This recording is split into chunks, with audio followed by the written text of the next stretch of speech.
Before a trial on accusations connected to the 2020 election, attorneys for Donald Trump and federal prosecutors discussed potential constraints on information exchange in a federal courtroom. U.S. District Judge Tanya Chutkan presided over the session, and she intends to make a decision regarding the limitations as soon as possible afterward.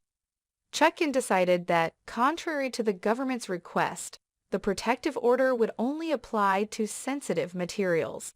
She sternly cautioned Trump and his defense team to refrain from making public comments that would intimidate witnesses, sway prospective jurors, or foster a carnival atmosphere surrounding the case. Trump's legal team claimed that the government was attempting to curtail First Amendment rights, although it is standard procedure to routinely restrict criminal defendants' constitutional rights. The claim made by Trump's attorneys was that Smith's office requests the court assume the role of censor and impose content-based regulations on President Trump's political speech. The protective order, which would limit the information Trump or his attorneys might disclose publicly before the government turns over discovery files, was the main topic of discussion at the hearing. Sharing documents like grand jury transcripts, for instance, according to Smith's office, could have a harmful chilling effect on witnesses or adversely affect the fair administration of justice in this case.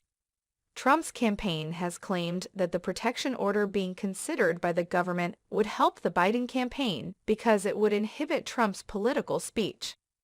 Chutkan, however, rejected the political defense, claiming that since this was a criminal trial, the existence of a political campaign would not affect her judgment. A protective order is required, according to Thomas Wyndham, a prosecutor for Smith's office, to safeguard witnesses and prevent the use of any material produced in discovery from harming the jury pool. The defense is requesting permission from the court to utilize criminal discovery for political ends. Chutkan stated once more that she must consider Trump's First Amendment rights to free speech, noting that he is already constrained by his release terms that forbid him from intimidating or harassing witnesses. Transcripts of witness interviews will be regarded as sensitive materials and be covered by the protective order, the judge said. Smith's side suggested that jury selection begin in December and the trial begin soon after the new year because it won't begin for several more months. A trial date of January 2 would uphold the public's strong interest in a speedy trial, an interest guaranteed by the Constitution and federal law in all cases, but of particular importance in this case because the defendant, a former president, is accused of conspiring to rig the 2020 presidential election, obstruct the certification of the election results, and disregard voters' valid votes. For a trial date, Trump's legal team has not yet submitted their response.